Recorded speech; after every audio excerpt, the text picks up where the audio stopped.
Jiko iman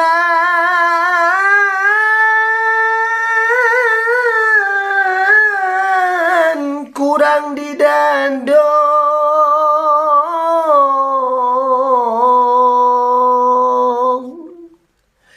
disiko umat mangko kasase.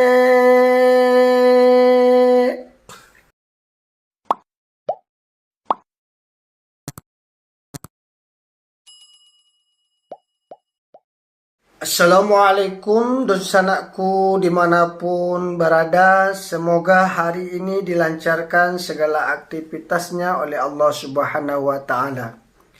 Kata-kata untuk hari ini tolong didengarkan ya. Lamoidu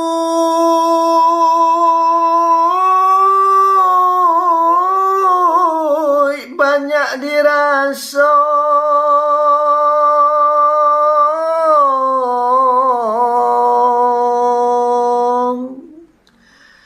jauh berjalan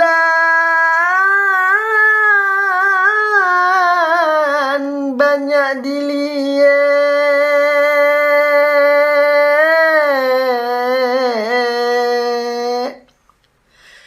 Jika iman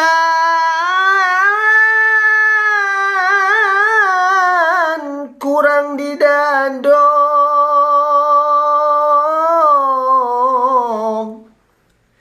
disiko umat mangko kasase. Lamoidu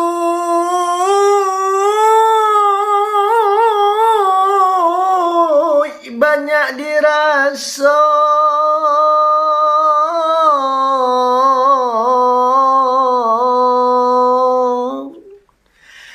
jauh berjalan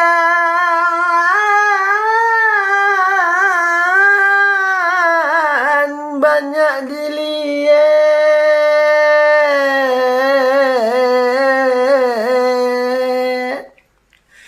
Jika iman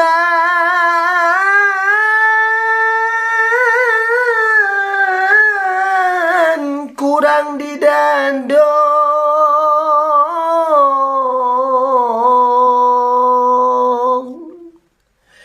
disiko umat mangko kasase.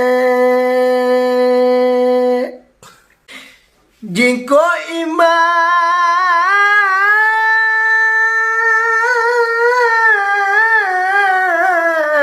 kurang didandong,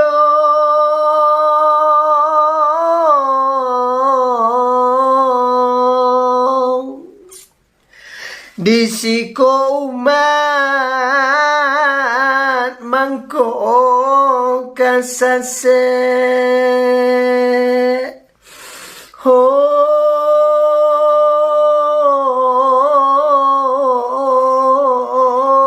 dun sana